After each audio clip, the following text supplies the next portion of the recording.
Hello and welcome to another episode of A Crep from the 80s. I am your host, Chris Seaver, and I am back once again to talk to you about all things movies and geeky and horror and comedy and toys and geekery and collectibles and the 1980s and everything that I love and all of those wonderful things.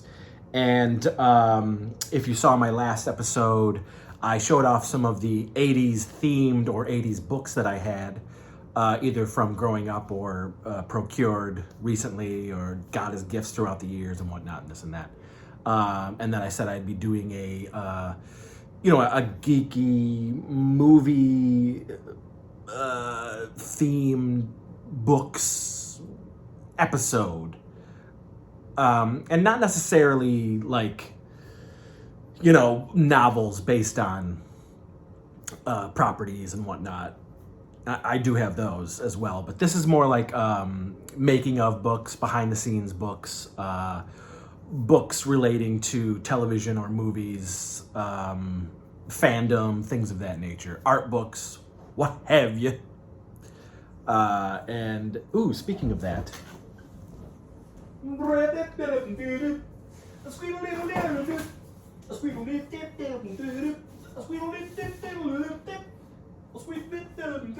Oh, fuck. And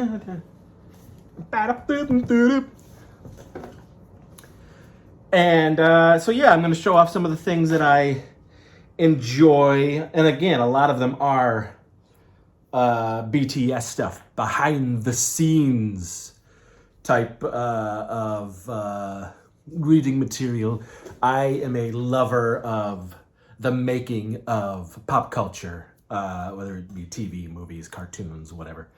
And so I'm also a huge fan of documentaries in those subjects. And speaking of documentaries, if you haven't seen the documentary that was made about me and my friends making movies for the last 32 years. There is a documentary out there now on ZodocFilms.com, I believe it is, where you can get the physical media by director Zach Oliveris. But also, just recently, the documentary is now up on Amazon Prime to rent or buy, or it's free as well, depending on what you have for your Amazon Prime and whatnot and this and that.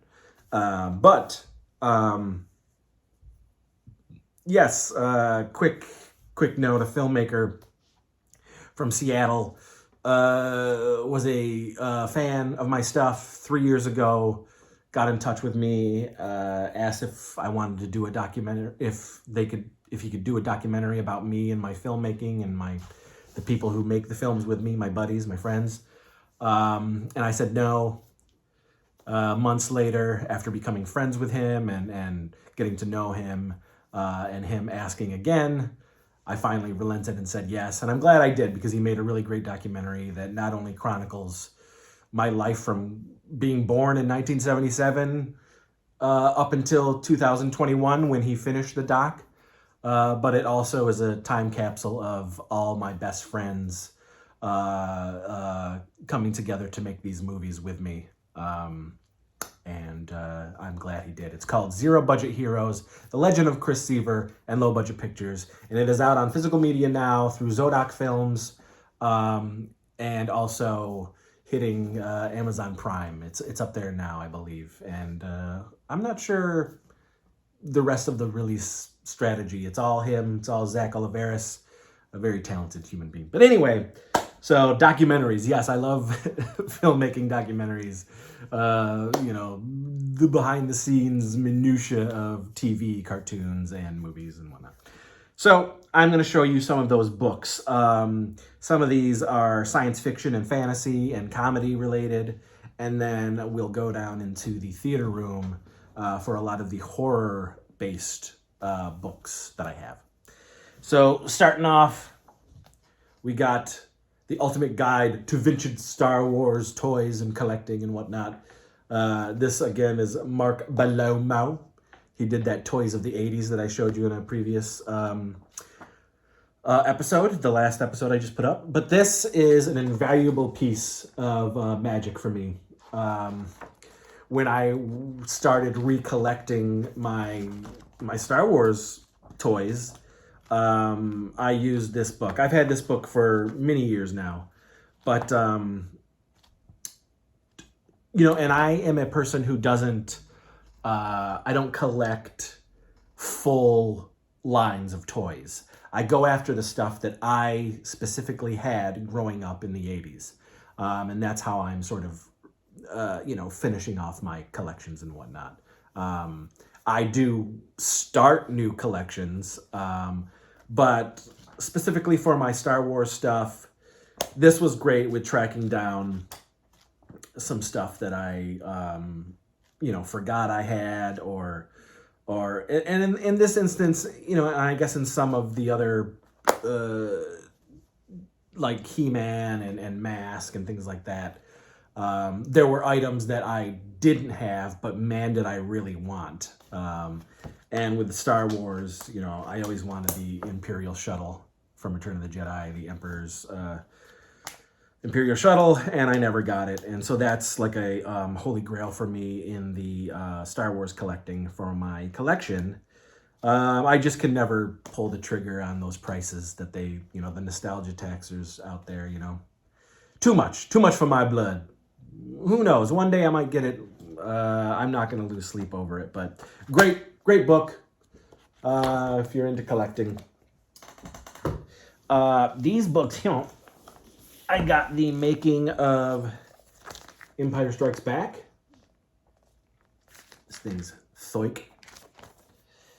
And the making of my favorite Star Wars film, Return of the Jedi. The making of Return of the Jedi is fascinating. And if you're a fan of movie making, and if you're a fan of Star Wars in general, seek this book out.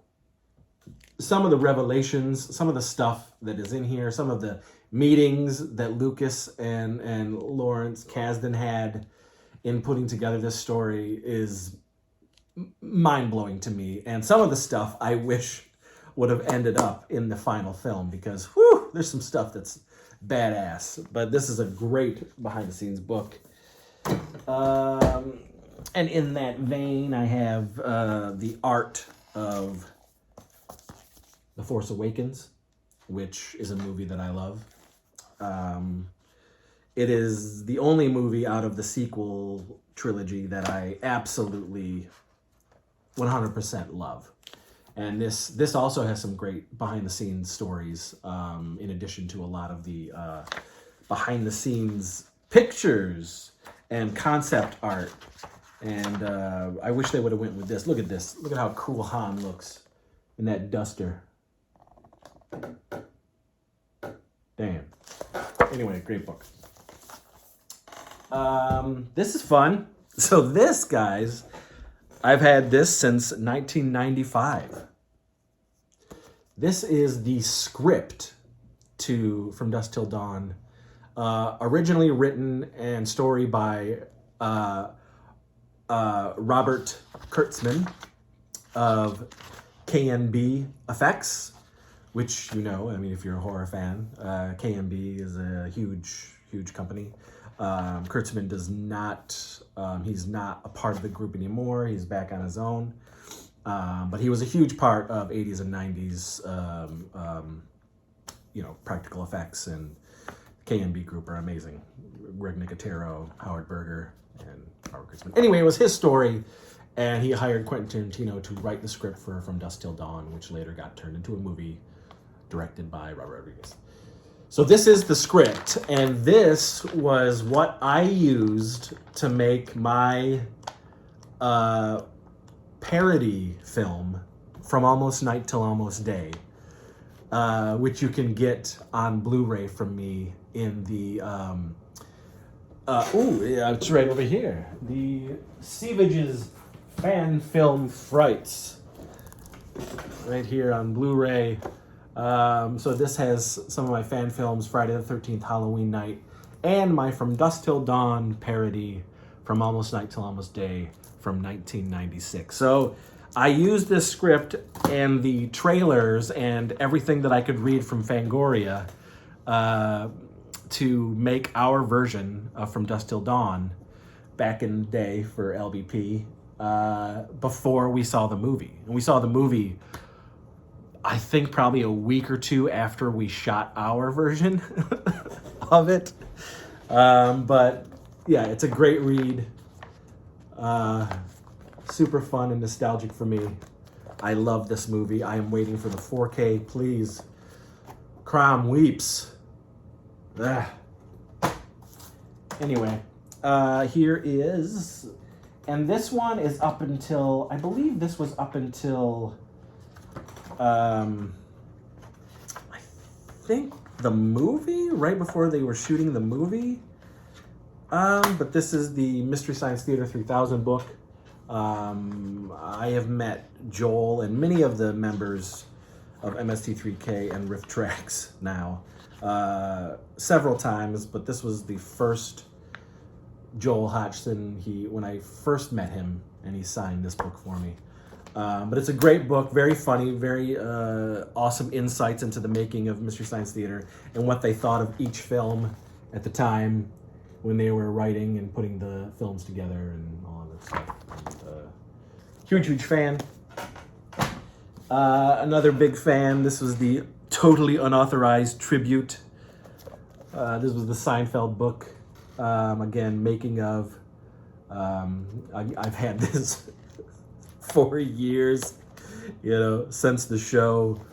I mean, this was, again, yeah, this was like, this was in the middle of season 9, the last season of Seinfeld. So right as the show was ending. Good book. Here is the movie book, the sort of, again, behind the scenes. I was kind of disappointed with this when I got it because it's not as info intense as I would like it to be, but it's still enjoyable. And if you get the Scream Factory Blu-rays, I mean, there's plenty of behind the scenes and you get to learn a lot about the making of these movies. But so this is a fun book about the Bill and Ted films, and I do. This, again, I've had probably since this came out. I was and am a huge lover of this show, huge lover of these people, and this show was part of my inspiration for the type of buffoonery that I love. I'm a huge fan of absurd comedy, and this show was wonderful, and this book is wonderful. This was the making of Mr. Show, Bob and David. Again, if you go back to early LBP, you will see such an influence, such an homage. We would throw stuff in there from Mr. Show and see if people also got it, and if they were also Mr. Show fans, could point it out and whatnot. And yeah, great book, great behind the scenes, great show. This man is a legend, and he's got a cup. There is another art book which I need to get, but this one I have. This is The Art of Drusen. You see a couple of Struzens back there right now. Those three right there are Struzens. Yes, indeed. Indy, Back to the Future, and Big Trouble in Little China. He has done an E.T., but that E.T. is obviously not of Struzen.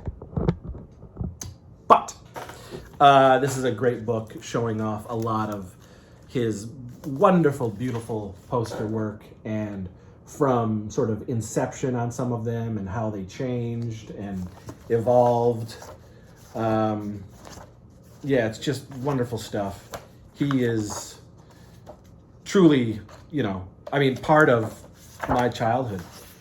Wholly. His His posters are legendary. You know, so Mr. Drew Struzan. Also, his documentary is fantastic. I think it was done in 2015 or 16 or something like that. So it's out there. It's been out there. It might have been earlier than that. But it's a great documentary. I've seen it probably 5 times. But yeah, wonderful artist. Okay. Another franchise that is so important to me. Oh shit, that is crazy. This is cool, guys. Wow, I just... How weird. So, in this book, for some reason, was the initial letter that I wrote to the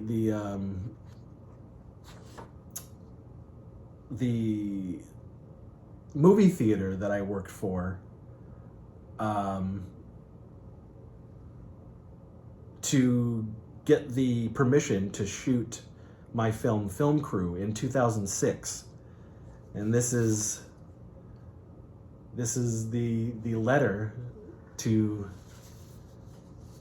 them, and the shooting schedule, which Film Crew took a total of 16 hours to make, because we were only allowed to shoot 2 nights overnight. So it's a total of 16 hours.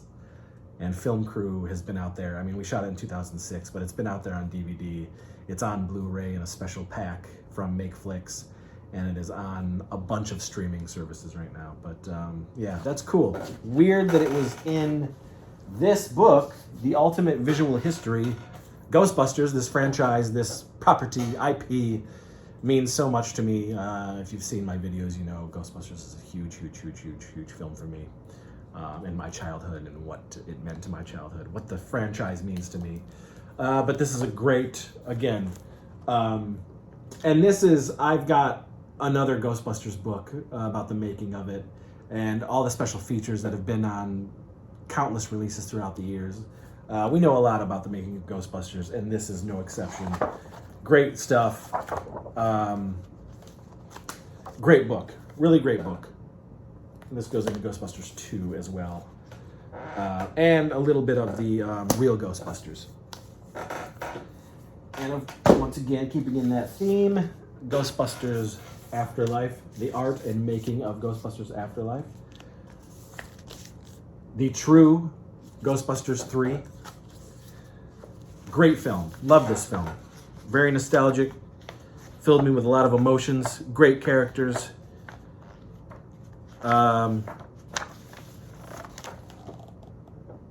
Good stuff, guys. And they are done shooting the new Ghostbusters, the next sequel, I guess, Ghostbusters 4. They are done. Whether it'll keep its release of December this year, I don't know, but we'll see. Another beloved movie that is near and dear to my heart. I have many things. A poster hanging up there, some bits and pieces over there.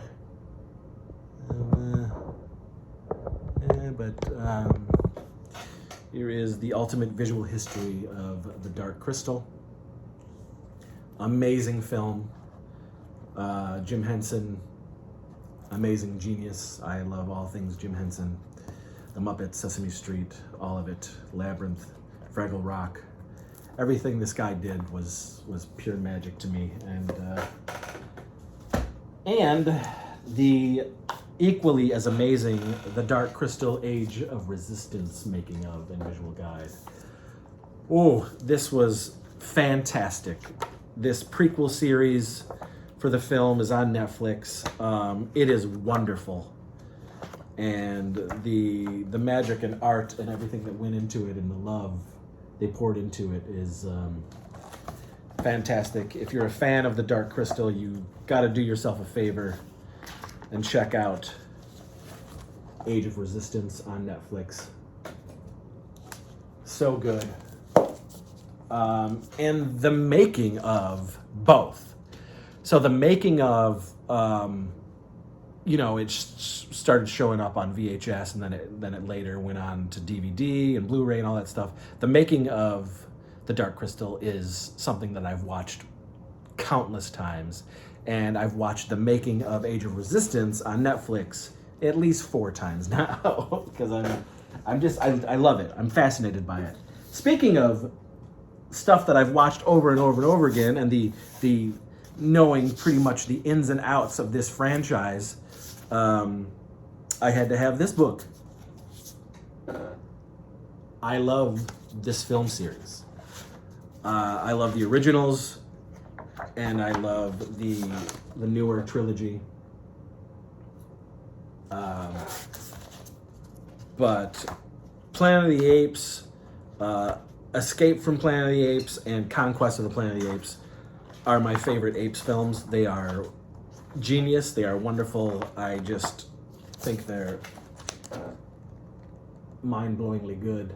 And again, there was a documentary from 1998 that Roddy McDowall hosted that was on either it was the American Movie Channel or it was Turner Classic Movies or one of those.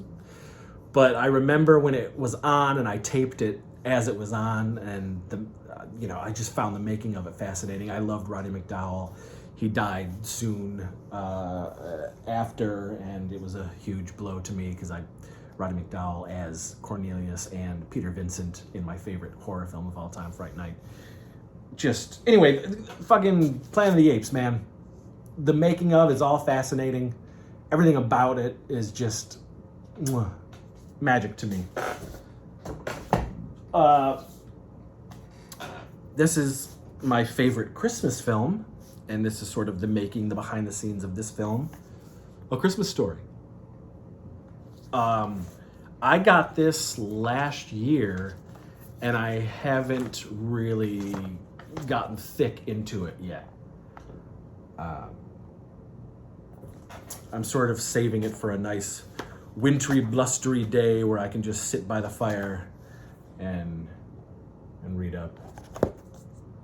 And I know a lot about it already just through documentaries and stuff that were on the DVDs and all of those things. But this is love this guy. Grew up with him in the 80s.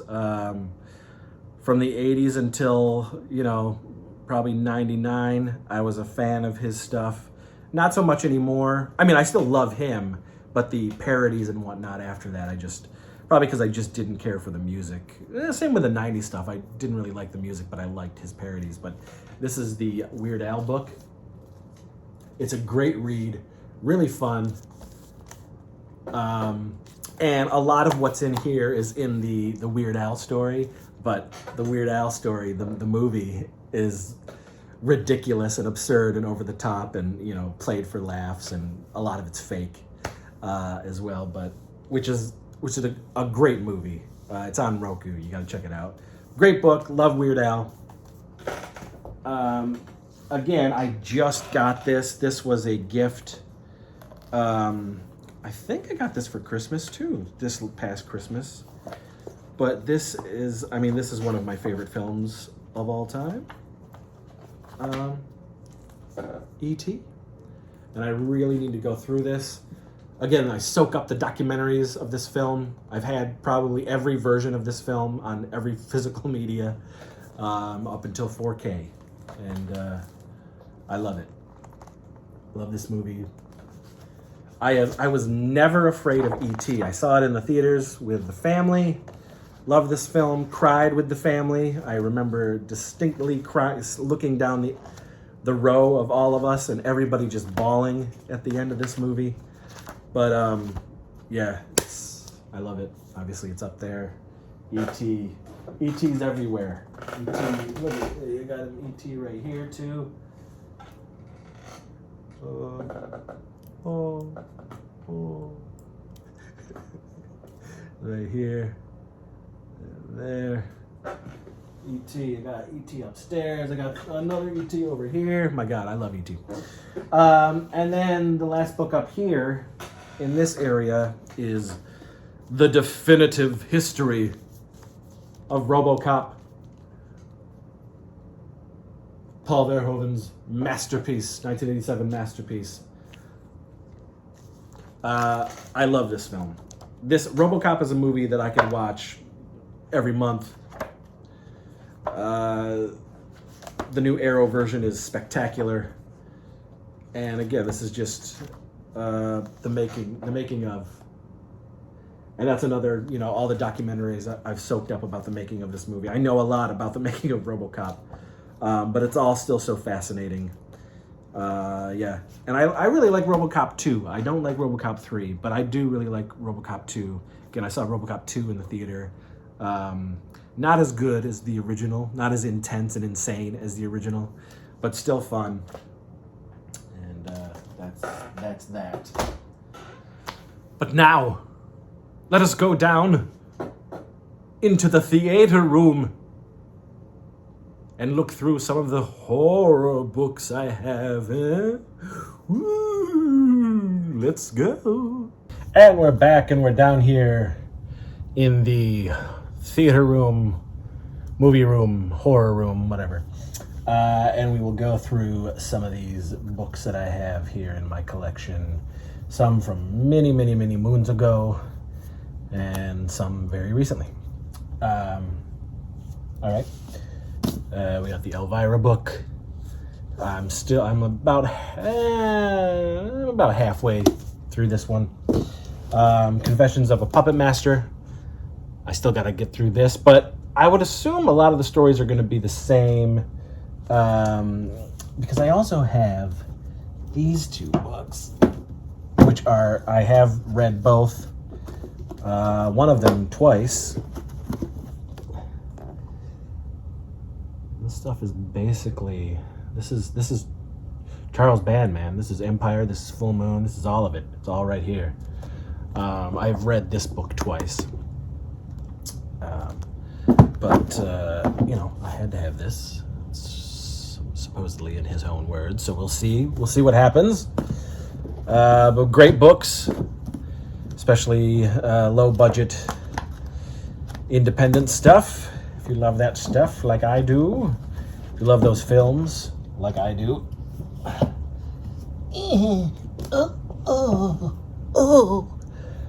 Let's bring these guys down here. Let's get these up. I was afraid of all right. This is new. This is very cool. This is Night of the Living Dead 1990, the version you've never seen. Tom Savini's directed. George Romero's written the Night of the Living Dead remake. I love this film. And this is Tom's storyboards of the original version. Some things are still there, and some things are very new and wish they were in the movie, but I love this film, and this is very cool. This is very cool. This is, if you're a monster kid,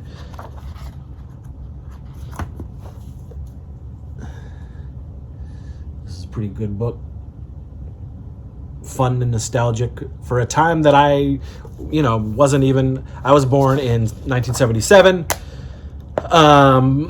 but I get nostalgic for this type of, the 30s, 40s, 50s stuff, because it played a lot on WPIX or TNT, TBS, whatever it was, and that's sort of where I was getting my old monster movie fix, for sure, and then renting and whatnot and this and that. So, but this is a great fun book for that time period. This was fairly recent as well. A couple years ago I got this for either Christmas or my birthday. This is Tom Savini's, his history.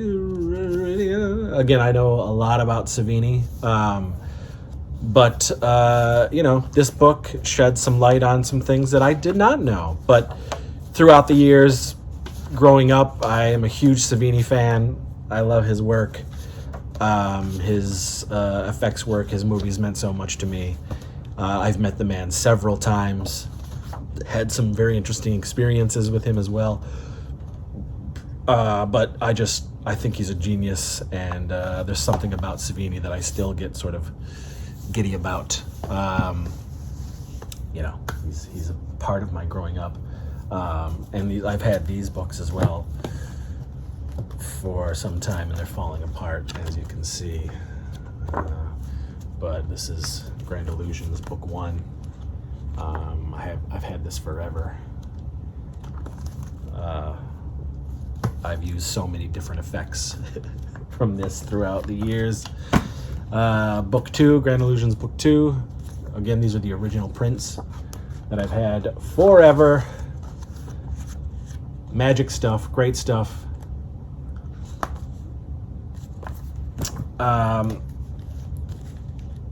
Dick Smith, makeup effects master.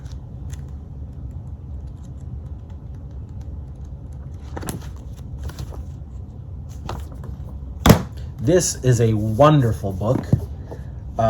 It is about the very underrated, truly not given enough credit.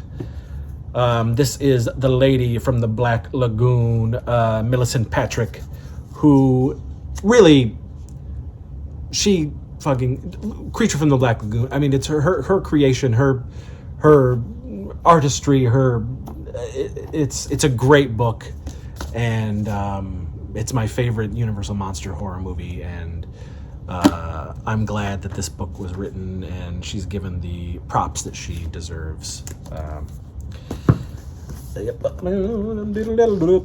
Squeedle, squeedle deedle doodle. Another book that was integral to a lot of the inspirations that I had making movies in the late 80s and early 90s throughout my career. Filmmaking on the fringe. It has seen better days, for sure. I've overread this book. But yeah, good shit. Good shit.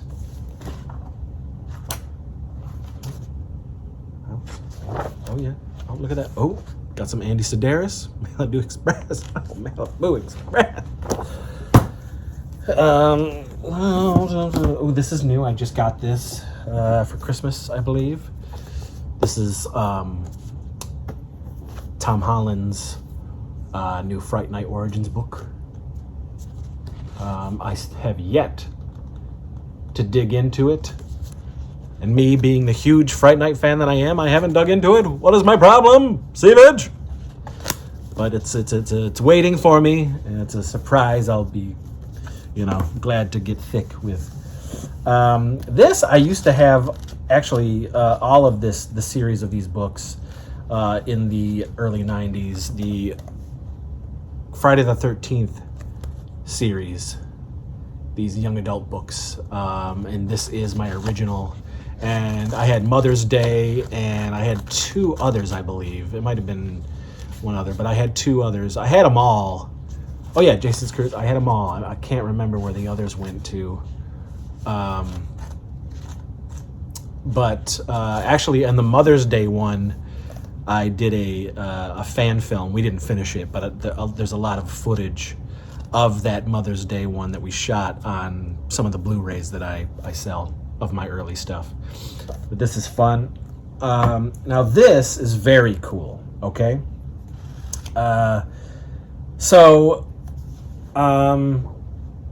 became friends with filmmaker Scott Phillips in the early 2000s. And he was a fan of some of my earlier films. And he contacted me one day. This is a very long-winded story, and I'll try to get through it. But he contacted me saying that he liked my stuff and would I want to collaborate on a script with him one day. Now, when I saw Scott Phillips, email come through, I was like, is this the Scott Phillips? Now, Scott Phillips, I knew the name Scott Phillips because he wrote one of my favorite action movies ever.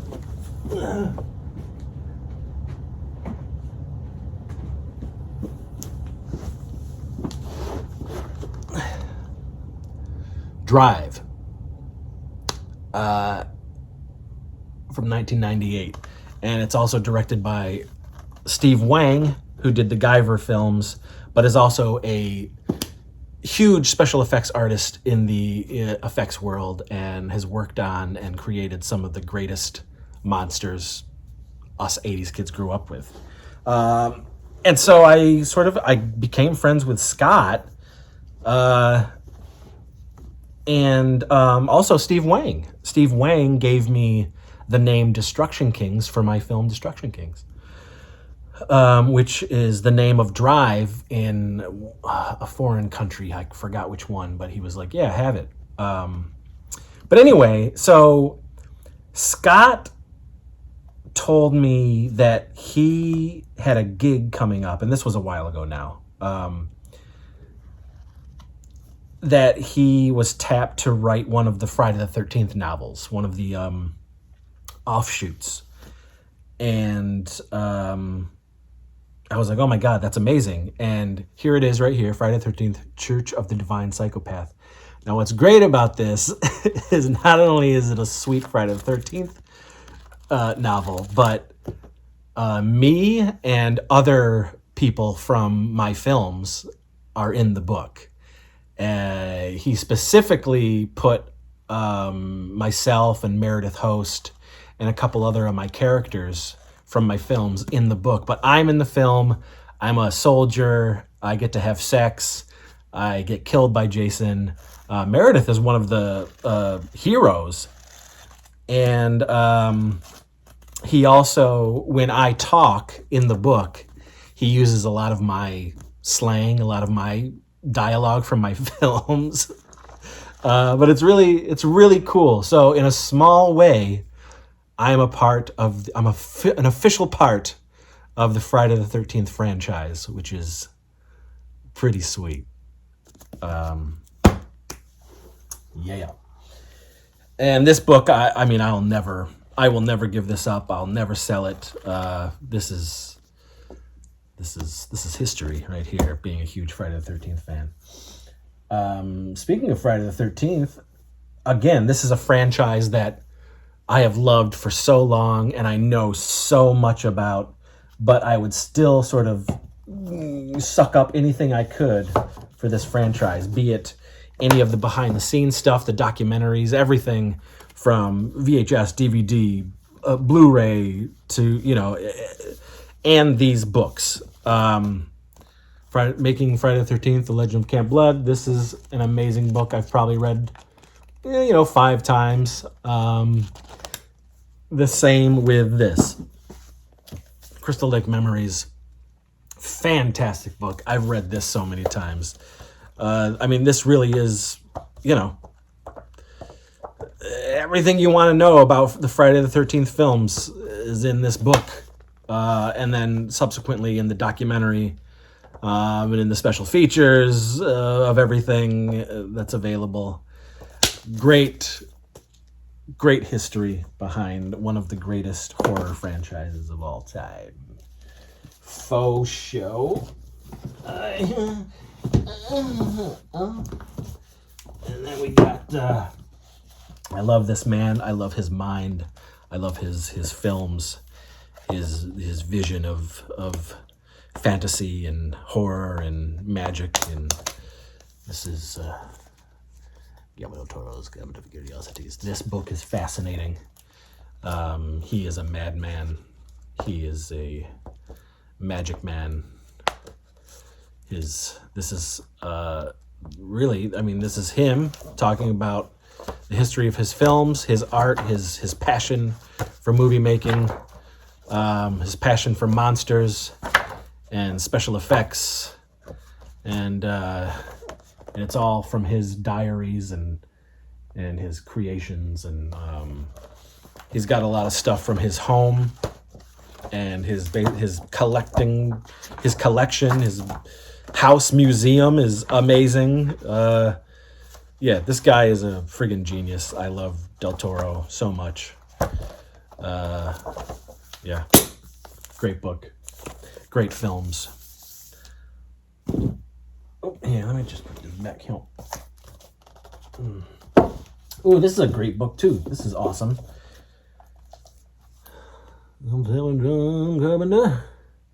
Lots of behind the scenes photos.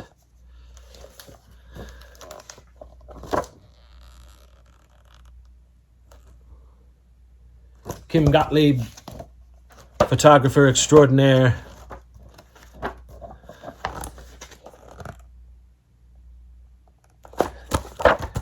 Great book.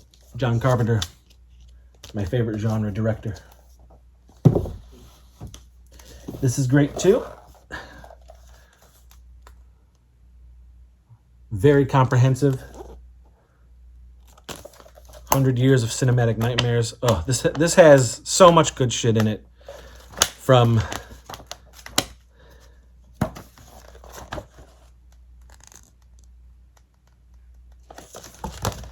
I've read this one twice, but man, looking at it again, I want to get thick with this again.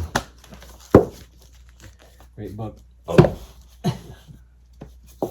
I've also had this book forever. I mean, really, since it came out. This book came out in 1994, and that's when I got it. And this is the Fangoria's Best Horror Films. The collector of Fangoria since I was a lad. And this also has, this was written by Tony Topone. And this also has some autographs in here. I took this to the, let's see, I went to the 93, 94, 95, 96 Weekend of Horrors in New York. So I have some signatures in here. They're somewhere, but it's when I met Clive Barker and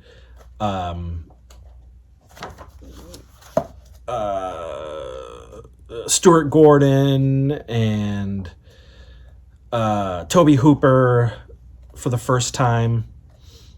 And I've got their signatures in anywhere near their movies. I have their signatures, but it doesn't matter. But yeah, fun book, great book.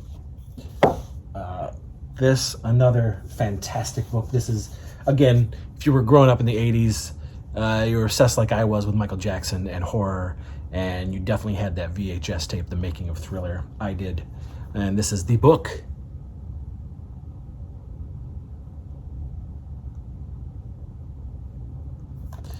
I've had this for years now. This was gifted to me by the lovely Meredith Host, dear friend and LBP Warlock actress, but this is gorgeous. This really is the behind the scenes. This is great photography. John Landis and Rick Baker. Beautiful book. Great book. This is really cool. I really liked this show. It was 3 seasons.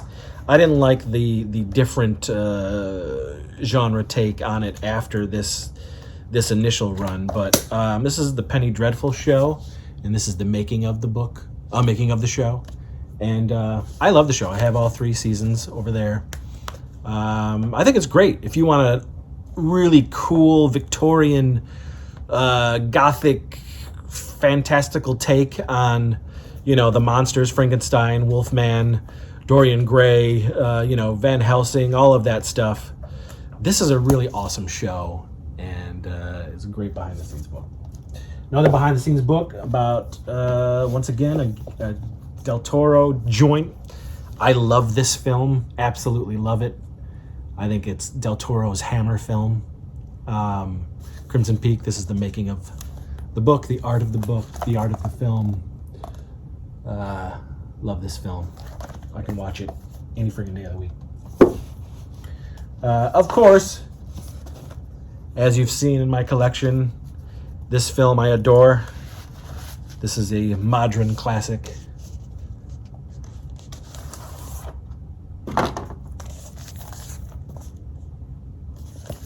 This is the making of Trick or Treat.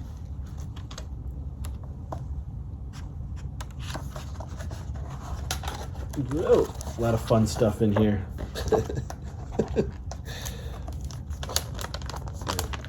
Well, I gotta take stuff out of there. But anyway, yeah, good stuff. Amazing film. And great book. All right, we got, this is a newer book. This is horror newspaper ads from, of course, the best decade of all, the 1980s.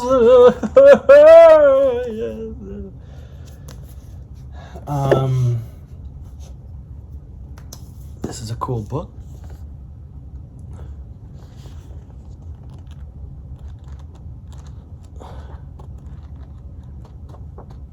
Great book to also like put a fun marathon list together, you know, of stuff that you've seen over and over again, and then stuff that you may have never seen.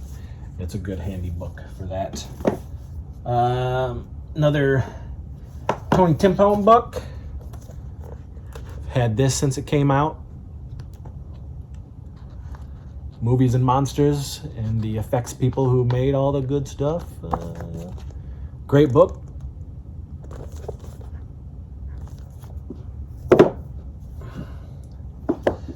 Fantastic book.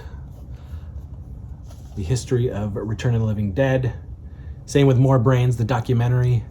Great stuff. You learn nooks and crannies about this series on both the doc and the book, and it's wonderful. I love it. Wonderful book.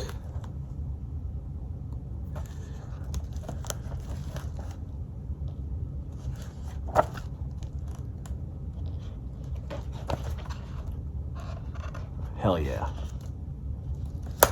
The stuff that drew us in as kids to grab some of the shittiest films ever made and some of the best films ever made.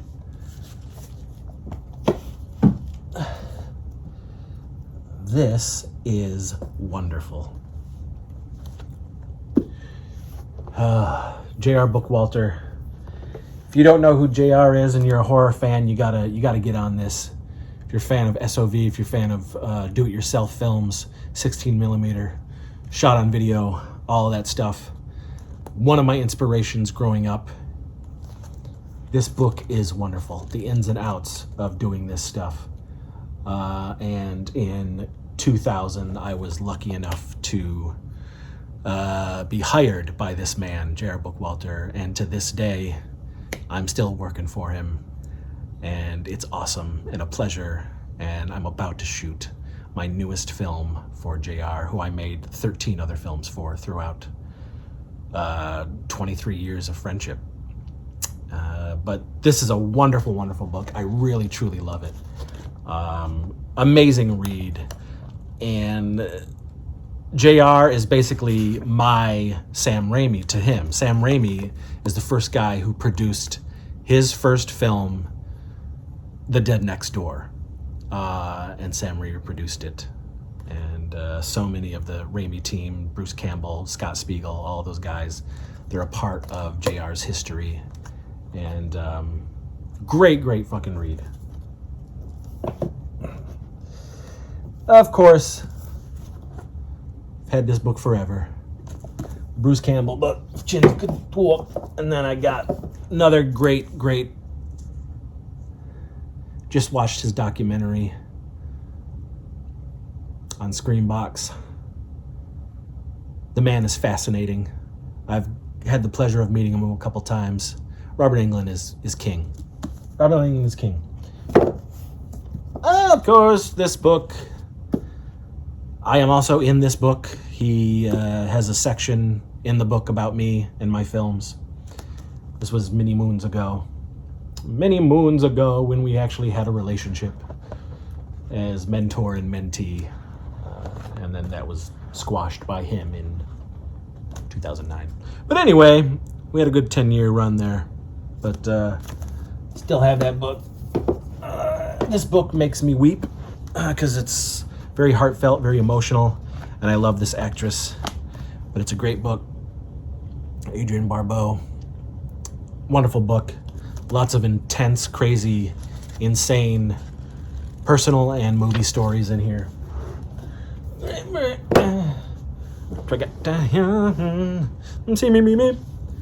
Is that it? I think that might be it for those types of books. Yeah. I think it might be it. So that's it, guys, for these. You know, I've got the Fright Night novels and all that stuff over there. I've got Fangoria magazine everywhere. And yeah, so there we go. There we go, guys. That's it.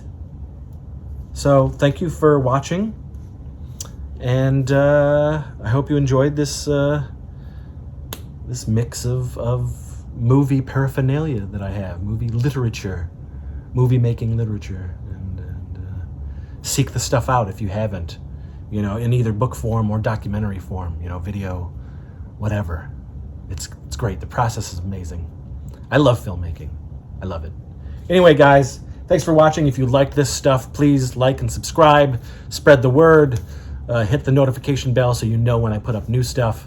And we'll see you on another sensually erotic episode of It Crept from the 80s. Goodbye.